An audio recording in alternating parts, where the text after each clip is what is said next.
사랑만, 잠깐. 네, 사랑만 하나님 아버지 감사합니다. 오늘도 저희가 이렇게 또 주중 모임으로 모였습니다. 우리가 하나님을 알아가는 과정에서 우리가 믿는 바가 무엇인지 정말 우리가 믿는 바를 잘 알게 하시옵고 또 우리 주님과 더 가까워지는 시간 가질 수 있도록 도와주시옵소서. 예수님의 이름으로 기도드렸습니다. 네. 네, 오늘은 하나님의 성품이죠. 이게 신학적으로 하나님의 속성이라고 용어를 많이 쓰긴 하는데 하나님의 성품. 그래서 약간 뭐 큰 그림을 오늘은 좀 내용이 짧아가지고요. 큰 그림을 좀 그리고 시작할게요.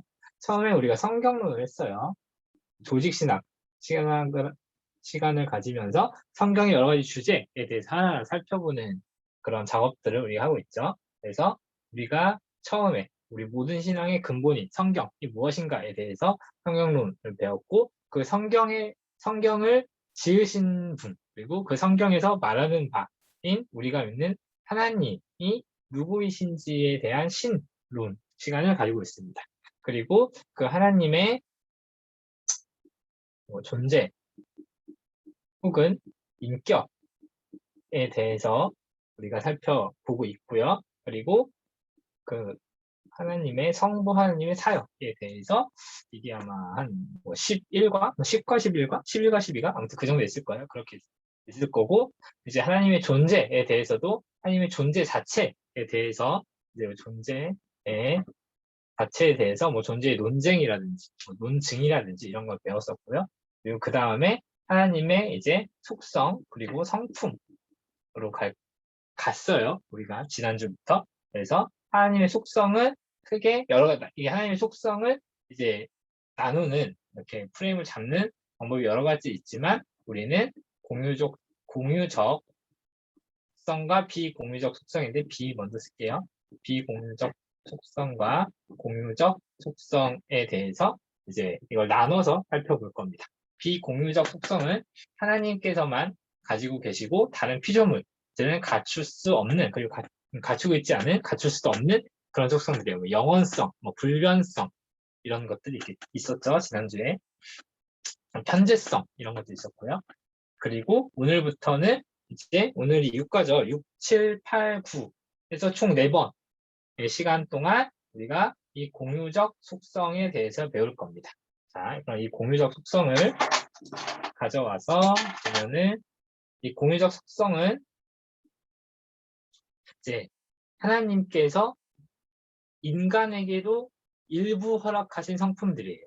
그래서 인간에게도 일부 허락된 성품인데 이거는 인간이 하나님의 형상을 닮아 있는 모습이기 때문에 당연히 나타나게 됩니다. 자, 하나님의 형상으로 우리가 하나님을 닮은 모습으로 이제 이루어진 피조물이잖아요. 그리고 우리가 하나님을 닮아가야 된다고 하잖아요. 그러면은 어쨌든 하나님과 인간이 어떤 측면에서 닮았는지, 즉 어떤 측면에서 유사성이 있는지를 살펴볼 수가 있잖아요. 그 유사성이 바로 이제 이 공유적 속성이 됩니다. 그래서 이 공유적 속성을 인간도 어떻게 할까요? 이 공유적 속성을 그래서 이제 지성적 서술에 적혀 있죠. 그러니까 하나님과 인간이 어떤 측면에서 닮았는지를 볼 때 지성적 그리고 도덕적 그리고 주권적 인 성품들을 인간도 가지고 하나님도 가지고 있어요. 근데 우리의 학습, 우리의 스터디의 포인트는 이제 물론 인간도 이런 측면들을 가지고 있지만 어쨌든 온전한 지성, 온전한 도덕, 온전한 주권을 가지고 있는 하나님을 우리 인간이 어떻게 닮아가야 되는가 이런 거를 아는 게 우리의 이제 앞으로 6, 7, 8, 9 4번 동안 학습 목표입니다. 그래서 이게 오늘 6과 도덕적 속성이 7, 8과 그리고 주권적 속성이 9가 이렇게 될 거예요. 앞으로 4과 이렇게 될 텐데 다만 여러분도 아시겠지만 7화 끝나고 2주간 휴강이 있습니다. 학생분들의 시험 준비를 위해서. 그래서 일단 이번 주 다음 주까지 이 지성적 도덕적 속성하고 그리고 시험 끝나고 6월 말에 다시 도덕적 속성으로 다시 브레이킹을 할 거예요. 이렇게 그림을 그리고 시작하시면 되겠습니다. 자, 하나님의 우리가 이제 지성적 속성을 하고 있어요. 지성적 속성을 끌고 오면은, 그러니까 지성이라고 하면은 우리가 일반적으로 많이 쓰는 단어잖아요. 그래서 이거를 우리가 지식, 지혜, 그리고 진리, 이렇게 세 가지 방식, 세 가지 측면에서 우리가 지성이라는 것을 살펴볼 수가 있습니다. 자, 첫 번째로는 지식입니다. 지식. 지식이라는 거는 이제 어떤 뭐 좀 우리가 알기 쉬운 영어로 표현하면은 어떤 정보를 알아가지고 그러니까 어떤 정보를 알고 표현이 안 되네. 자, 그냥 그렇게 합시다. 지식으로. 자, 어떤 것을 아는 것, 어떤 대상에 대해서 아는 것인데요. 그래서 이 지식의 여기 발제 파일 보면서 쭉 따라갈게요. 자, 첫 번째로 하나님의 지식의 범위. 지식의 범위는 당연히 모든 것을 아신다라고 하죠. 그래서 이거를 우리는 전지하시다라고 표현합니다. 여러분 이런 표현 많이 들어보셨죠? 하나님은 전지하신 분에서 모든 걸 온전하게 그리고 아시는 분이 안지자가 이렇게 나오죠. 그래서 모든 걸 아시는 분이 하나님이시고요. 그리고 이 모든 걸 안다라는 거는 당연히 이제 지금 이 세상의 모든 것을 안다도 표현하지만 과거, 현재, 미래의 모든 것을 다 알고 계신다까지 포함하는 개념이고요. 심지어 우리의 삶의 작은 일도 아신다고 합니다. 성경에 나오는 표현으로 우리의 머리카락의 개수까지 세시는 분 이렇게 표현을 하죠. 그래서 모든 걸 아시는 하나님이시고요. 그리고 범위에 대해서도 그렇고 지식의 정도에 대해서도 모든 것을 완전하게 아시고요. 그래서 특별히 하나님은 외모뿐만이 아니라 그 사람의 중심을 보시고 뭐랄까요? 그 믿음을 이렇게 뭐 평가하고 뭐죠? 믿음을 알아주시는 그런 분이시라고 보시면 되겠습니다. 세 번째, 방가로 3번이 지난 시간이랑 좀 연계를 해서 보시면 좋을 것 같은데요. 하나님의 지식의 방식은 하나님의 지식은 본질적, 직관적, 직접적이다. 뭐 이렇게 표현이 되어 있는데 이거를 어떻게 생각하시면 되냐면은 우리 지난 시간에 하나님의 비공유적 속성 중에 하나님의 자존성에 대해서 배운 게 있잖아요. 그래서 이거를 자존성이랑 연계시켜서 이해를 하시면 좋습니다. 자, 자존성, 우리 하나님의 말하자면 독립성이라고 했을 때 이게 무슨 의미였냐면은 하나님은 그 다른 어떤 것에도 의존할 필요가 없다라는 뜻이었잖아요. 반면 인간은 항상 무엇인가 의존해야 됐죠.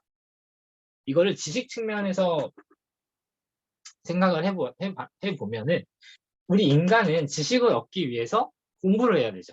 그렇죠. 그래서 어디로부터 누구로부터 뭐 이렇게 얘기를 듣든지 뭐 책을 읽든지 뭐 영상을 보든지 아무튼 어떤 다른 것으로부터 지식을 습득해야 인간에게 지식이 생겨요. 근데 하나님께서는 그 다른 것으로부터 인풋을 받는 분이 아니시잖아요. 말하자면 인간이 인풋이 있어야 아웃풋이 있는 존재인데 그래서 하나님은 그 어떤 인풋도 필요 없이 이미 모든 것을 다 갖추고 계시는 자존하시는 분, 스스로 있는 자시잖아요. 그래서 마찬가지로 지식의 측면에서도 하나님의 지식은 하나님이 뭔가를 이제 관찰하거나 뭔가를 공부하거나 그런 습득한 지식이 아니라 하나님께서 그 지식의 근원이시기 때문에 모든 걸 다 아시는 본질적인 지식을 가지고 계시다라는 표현으로 이 하나님의 지식의 방식을 이해하시면 되겠습니다. 그래서 제가 책에 있는 표현이 뭐 본질적, 직관적, 직접적 이렇게 표현되긴 했는데 이 자존성에 비춰서 이해하시는 게 조금 더 쉬우실 것 같아서 소개를 같이 해드렸어요. 그래서 이렇게 하나님께서 모든 것을 다 아시는 전지하심에 대해서 적용을 하자면 먼저 불신자에게는 이 하나님이 모든 것을 다 아신다는 게 공포일 수밖에 없어요. 매우 두려움일 수밖에 없죠. 나의 모든 마지막 심판의 때 불신자들이 하나님을 배웠을 때 그 하나님께서 그들의 모든 죄를 다 알고 그래서 그들이 심판의 대상으로 떨어져야 함을 하나님께서는 이미 알고 계시거든요. 그래서 불신자들은 심판의 날에 이 하나님의 전지하심 앞에서 떨며 두려워하게 되겠죠. 하지만 신자에게는 오히려 그게 확신과 기쁨이 됩니다. 하나님께서 우리를 항상 지켜보고 계셨던 분이시고 우리를 이제 우리가 구원받은 존재를 하나님이 아시고 우리가 그 구원으로 인해서 하나님 앞에서 얼마나 많은 성화의 과정을 거쳐왔는지. 그래서 우리에게 그 의의 수고, 의의 고난을 통해 우리가 받은 의의 수고와 우리가 감당한 의의 수고와 의의 고난을 아시고 그에 대해서 이제 기쁜 열매를 주실 것을 우리는 알기 때문에 신자들은 하나님께서 나를 알아주심이 위로가 되고 그리고 기쁨이 되겠죠. 그리고 우리가 이 세상을 살면서도 어떤 어려움이 있더라도 하나님께서 나를 알아주시는 그런 분이시기 때문에 요즘 이제 맥체인에서 많이 하고 있는 시편 고백들을 우리가 할 수 있는 거죠. 하나님께서 나의 모든 것을 아시니까 나의 위로가 되실 수 있는 거예요. 그리고 또 하나 다른 측면을 보자면은 물론 신자에게도 죄가 있어요. 그렇죠? 그래서 근데 신자에 대해서 그러니까 하나님이 불신자의 죄를 알듯이 물론 신자의 죄도 아실 수 있지만 하나님께서는 그 우리의 모든 죄악을 이미 아시는 분이시지만 우리에게 의의 겉옷을 입히셔서 이제 그 죄를 보지 않겠다. 아시지만 보시지 않겠다. 그렇죠? 보시지 않겠다는 표현이 맞는지 모르겠는데 죄에 대해서 모든 것을 아시고 그것을 완전하게 죄를 처리를 하셨기 때문에 우리에게는 더 이상 죄로 인한 두려움이 없다라는 또 하나의 우리의 위로와 소망이 되는 게 바로 하나님의 지식의 온전함입니다. 그렇게 보시면 되겠고요. 자, 두 번째로는 하나님의 지혜입니다. 사실 지혜와 지식이라는 게 사실 사전적 정의로 되게 뭐 여러 가지가 있을 수도 있고, 뭐 사전 정의는 하나겠지만 약간 개념적 정의가 되게 여러 가지일 수 있고, 그래서 일단 오늘 우리가 읽을 책에 있는 이제 개념을 그대로 가져서 소개를 해드리면 지혜란 목적을 위해서 이제 목적을 이루기 위해서 최선의 수단을 사용하는 삶의 기술이에요. 이렇게 하면은 지혜가 조금 뭐 이해되실 것 같기는 한데 우리가 이제 지혜와 지식은 다르다 이제 이런 표현도 많이 하잖아요. 그렇죠? 그래서 우리가 단순히 뭔가 알고 끝나는 게 아니라 우리의 삶의 상황마다 우리가 맞닥뜨린 상황마다 어떠한 방향을 선택해야 될지 아는 게 바로 지혜입니다. 그래서 지식은 학문을 통해서 얻어지며 이론적인 것이지만 이제 그와 좀 대비되는 지혜는 사물에 대한 직관적인 통찰력에서 생겨나면서 이게 특별히 실천적으로 풀리게 되죠. 예를 들면은 뭐가 있을까요? 그러니까 우리가 그 이렇게 막 주중 모임을 하고 있잖아요.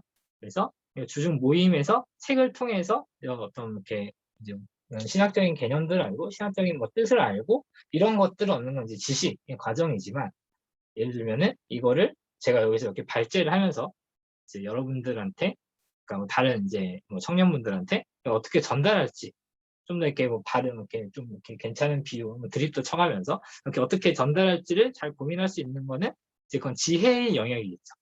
그래서 제가 뭐 지혜롭게 뭐 이걸 잘 진행하고 있는지 모르겠지만 아무튼 이게 좀 구별될 수 있을 것 같습니다.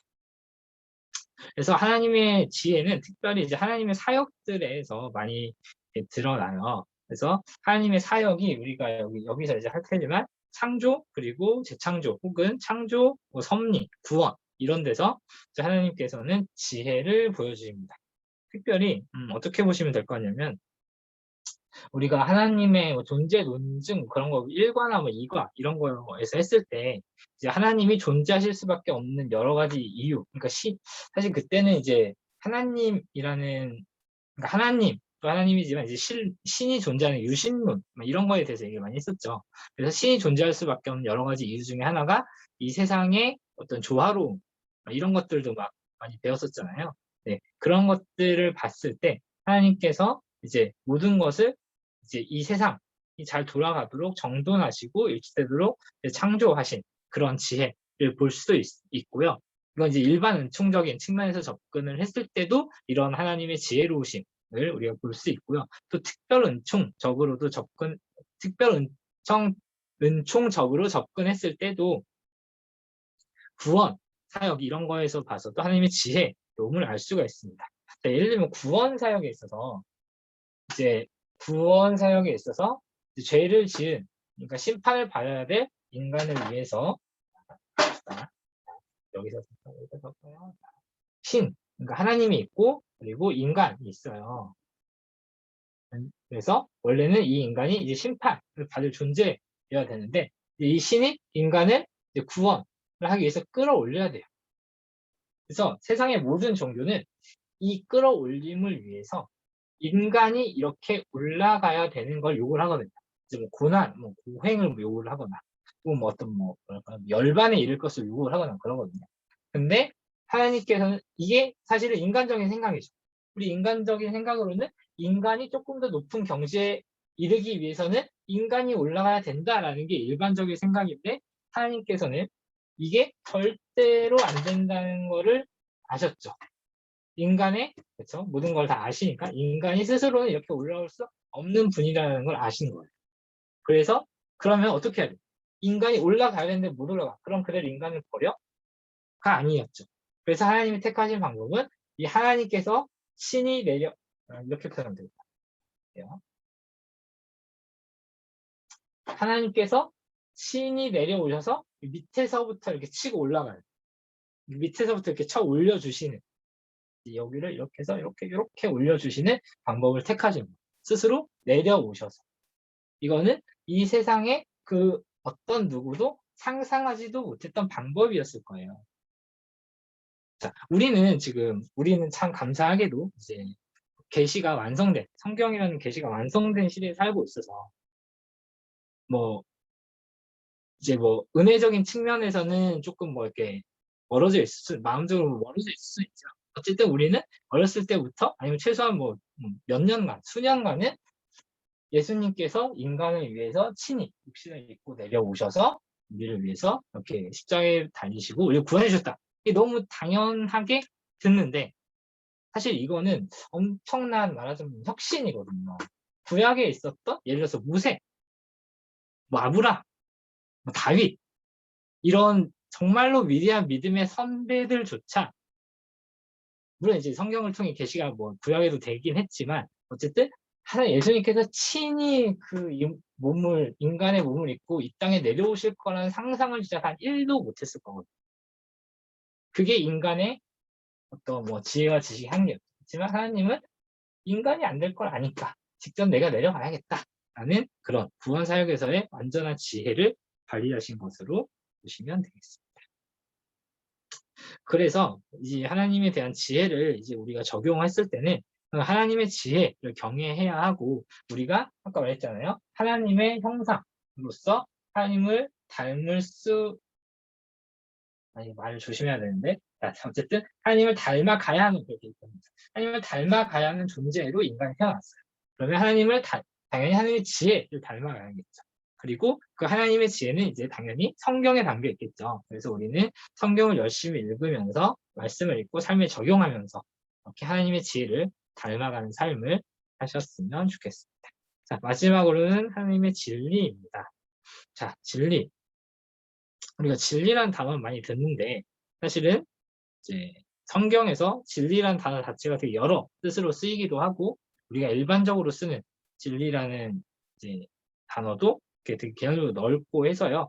이게 저도 오늘 부분 중에 이 부분이 제일 헷갈렸는데 자 천천히 따라가 봅시다. 자, 하나님의 진리는 결론적으로 하나님의 진실성과 신실성 측면으로 보시면 돼요. 하나하나 정리해 보겠습니다. 자, 첫 번째로는 하나님의 존재론적 진리 라는 거 보시면 되는데요. 어떤 존재가 자신의 본질과 일치할 때 그걸 존재론적 진리라고 합니다. 자, 뭔 말인지 모르겠죠? 저도 잘 모르겠어요. 존재가 자신의 본질과 일치하는 게 무슨 말이냐는 잘 모르겠지만 그거는 좀 그러니까 그 뒷문장을 보시면 좀 더 쉬울 거예요. 그러니까 하나님은 자, 우리가 하나님을 말하자면 이게 유일한 신으로 우리가 믿고 있잖아요. 그러면 그 신이 진짜 신이냐? 그러니까 우리가 믿는 신이 가짜 신이 아니라 진짜 신이냐? 라고 했을 때 하나님에 대해서는 그 명제가 오케이, 성립을 하잖아요.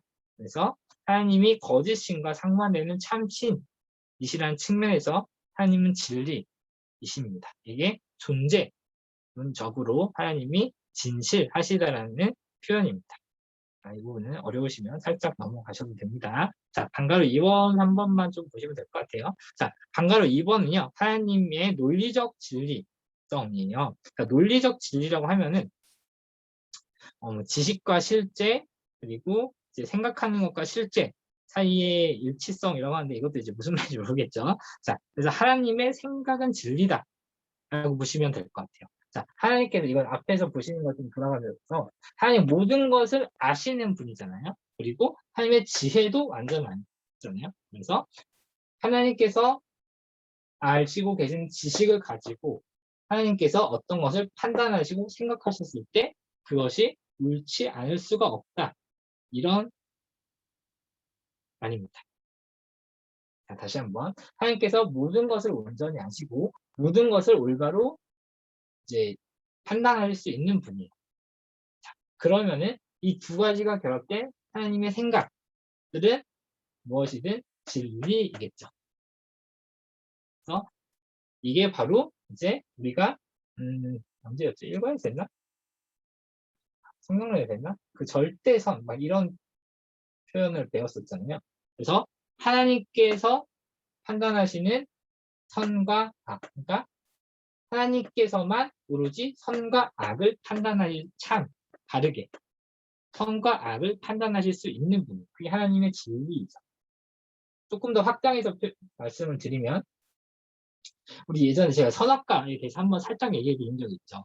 선악과를 따먹은 건 단순히 이제 뭐 이렇게 나무 열매 하나 따먹었다고 하나님께서 뭐 인간을 이제 다 심판하시고 그게 뭐 과한 게 아니라 선악과라는 게 사실 플레임이 이제 선악을 알게 한 나무 열매잖아요. 인간이 선악과를 먹었다는 거는 내가 하나님 같이 선악을 판단하겠다. 결국 하나님의 진리성을 부인하는 게 이제 선악과를 따먹은 행위였거든요. 그만큼 이제 이 진리라는 측면이 중요하고 하나님만이 온전히 이제 이런 모든 생각이 옳을 수 있는 분이다. 이렇게 이해하시면 되겠습니다. 세 번째는 하나님의 윤리적 진리성입니다. 그래서 윤리적 진리성은 그 괄호 안에 있는 문제가 좀 쉬울 거예요. 생각하는 것과 말의 일치, 그리고 말과 행동의 일치. 우리가 흔히 말하는 지행 일치, 그리고 언행 일치라고 생각하시면 됩니다. 자, 그래서 인간은 이렇게 우리 지난 시간에 배웠죠. 불변성을 가지고 있기 때문에 우리가 계획한 것, 약속한 것 모두 다 깨지고 모두 다 안 지키고 모두 다 어겨요. 물론 뭐 일부 지키는 것도 있지만 어기는 게 대부분이죠. 그렇지만 하나님께서는 모든 약속을 반드시 지키시고 이제 자신이 말씀하신 대로 행동하시는 그런 분이십니다. 인간을 구원하시겠다는 작정에 의해서 반드시 구원을 하셨죠. 그렇게 보시면 될 것 같고요. 이 특별히 이제 하나님께서 약속을 지키신다는 거는 하나님의 언약이라는 측면으로 볼 수 있는데요. 이 언약에 대해서는 실론 다음에 인간론을 하게 되는데 이게 올 여름에 한 8월쯤 이 언약에 대해서 자세히 배울 기회가 없을 거예요. 그때까지 잠깐 혹시 궁금하신 분을 잠깐 참으셨다가 그때 가서 하나님께서 약속을 어떻게 지키시는 분인지 그때 가서 한번 얘기를 들어보시면 좋을 것 같습니다. 그래서 우리가 이 하나님의 진리에 대한 적용은 두 가지가 있어요. 이제 하나님의 진리는 결국 하나님의 말씀이 진리라는 거잖아요. 자, 그럼 그 우리가 이제 가지고 있는 성경, 하나님의 말씀에는 하나님의 약속도 있고 하나님의 명령도 있어요. 그래서 하나님의 약속은 진리라는 거는 반드시 하나님의 약속은 성취된다는 거니까요. 이 신자들이 평화, 위로, 소망 가질 수 있는 근거가 될 수 있는 것이고요. 하나님의 명령은 진리이기 때문에 하나님이 판단하시는 모든 것은 다 옳은 것이잖아요. 그러면 그 하나님께서 우리에게 명령하신 것도 다 옳은 것이고 우리가 반드시 해야 되는 것이겠죠. 그래서 우리가 하나님의 명령에 순종하면서 순종하면서 할 때 인간이 정말 그 하나님의 형상을 닮은 피조물로서 올바른 목적을 달성할 수 있는 인간답게 되면서 하나님을 닮아갈 수 있는 그런 존재가 되는 것을 우리가 잘 적용해 봤으면 좋겠습니다. 자, 그래서 오늘의 적용 포인트는 우리가 하나님의 그런 지혜, 지식, 진리를 어떻게 닮아가야 하는지를 한번 여러분께서 생각해 보시고 적어 보셨으면 좋겠습니다. 사실 오늘도 뭐 답정나와 같은 말씀이에요. 그 질문이에요. 결국 하나님의 말씀을 읽고 지식을 습득하고 그에 순종하면서 하나님의 지혜를 깨닫고 그게 또 옳은 것임을 우리가 굳게 믿고 살아가는 이제 그런 거를 이제 적용을 해보시면 되는데 각자 또 자신의 말로써 한번 또 자신의 삶에 상에 비추어서 이런 적용 질문을 풀어보셨으면 좋겠습니다. 자, 그러면은 오늘은 책이 길지는 않아서요. 아, 적용 적는 것까지는 또 그래도 해야 되니까 9시 53분까지 1시간 갔죠. 53분까지 책 읽고 이거 적용 두세 문장 적으시고 그리고 53분부터 나눔 하시고 궁금하신 거 같이 얘기 나누시고 마치도록 하겠습니다. 예, 9시 53분까지 책 각자 읽도록 하겠습니다.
네, 여러분 다 읽으셨죠?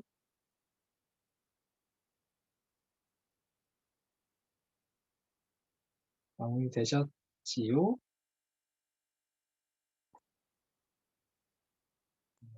그러면은 제가 항상 화면 순서대로 나눔을 했었는데 오늘은 뒤에서부터 해보겠습니다. 견목이 먼저 나눠주세요. 전지전능한 하나님께서는 나의 모든 생각과 나아갈 길을 알고 계신다. 비록 지금은 아무것도 보이는 암담한 현실일지라도 성경이 나에게 약속하신 그 말씀을 의지해 믿으며 지혜를 간구하는 사람이 되어야겠다. 감사합니다. 다음 신영이. 하나님의 지식이란 하나님에 대한 큰 확신과 위로 기쁨을 얻고 하나님을 아는 기쁨을 드러내며 닮아가야 하고, 하나님의 지혜란 하나님을 경외해 말씀을 읽고 삶의 순간순간 적용해 닮아가야 하며, 진리는 하나님의 명령에 순종해 닮아가는 것이다. 나는 개인적으로 진리라는 정의가 가장 어려운 것 같다. 개인적으로 지성적 속성인 지식, 지혜, 진리의 개념적 정리와 예가 필요하다고 생각했는데 주중 모임 시간에 알게 되어 더 좋았다. 앞으로 더 깊이 알았으면 좋겠다. 감사합니다. 다음 가영이 해주세요. 우리 삶에서 가장 중요한 것은 바로 하나님의 명령에 순종하는 것이다. 하나님의 명령에 순종함으로써 지식, 지혜, 진리 모든 면에서 우리가 하나님을 닮아갈 수 있으며 비로소 하나님의 창조 목적까지 실현되기 때문이다. 하나님께서 만드신 피조물로서 그를 닮아가기 위해 그의 말씀에 순종하는 삶을 살자. 네, 감사합니다. 재영이 해주세요. 궁극적으로 나는 왜 지식을 가지려고 하는가? 그 목적이 무엇인지를 생각해 보게 된다. 좀 더 나은 삶을 살기 위해서일까? 더 잘 살기 위해서 지식과 지혜가 필요하다고 생각해 왔다. 성경에서 중요하게 생각하는 지식과 지혜는 구원에 이르는 지혜를 얻는 것이라고 말했다. 그렇다면 지금 삶을 잘 살기 위해서 지혜를 추구하지 말고 나중 영생의 삶을 잘 살기 위한 지식과 지혜를 추구해야겠다. 그런 지식을 얻는 곳은 오직 성경뿐이다.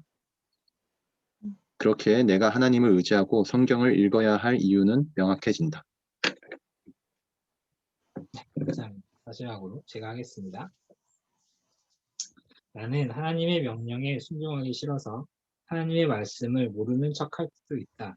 그런데 그 모습은 전지하신 하나님, 지혜로우신 하나님, 진리이신 하나님을 모두 부정하는 태도였다. 하나님을 닮아가고자 한다면 그런 행동을 멈춰야 한다. 까지 묵상했습니다. 네, 그러면 오늘 적용까지 이렇게 마무리하시면 될 것 같고요. 혹시 더 나누시고 싶은 부분이나 궁금하셨던 부분 있으시면 말씀해 주시면 감사하겠습니다.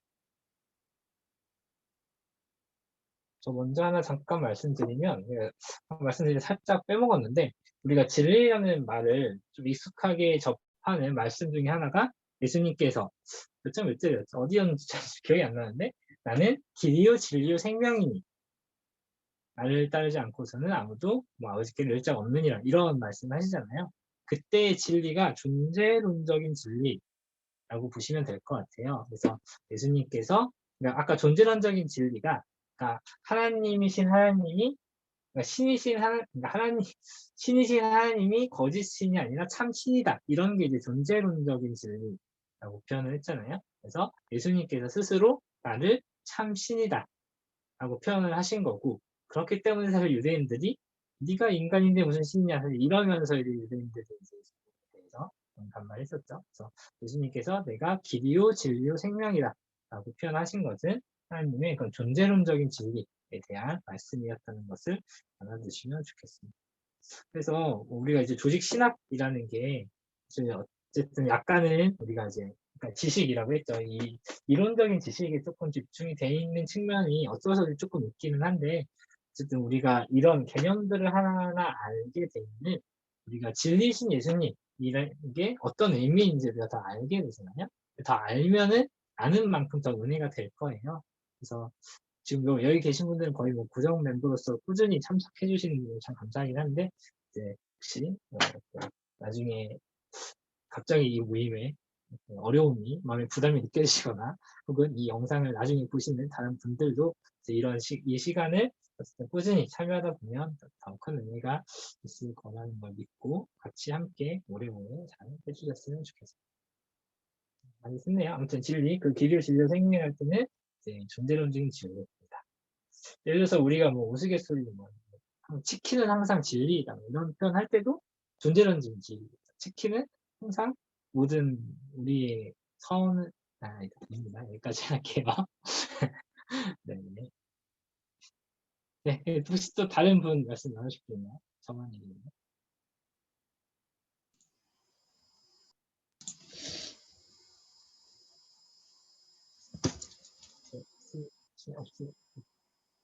없으시면 기도하고 마치겠습니다. 제가 기도할게요. 사랑하신 하나님 아버지, 오늘 참 진리이신 하나님, 그리고 모든 지혜를 갖추신 하나님, 그리고 참된 진리이신 하나님을 배웠습니다.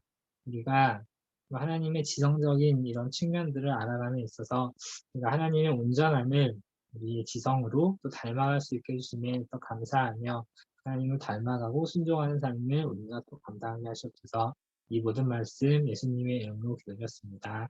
아멘. 네, 여러분 수고하셨습니다. 안녕히 주무세요. 빠이빠이. 수고하셨습니다.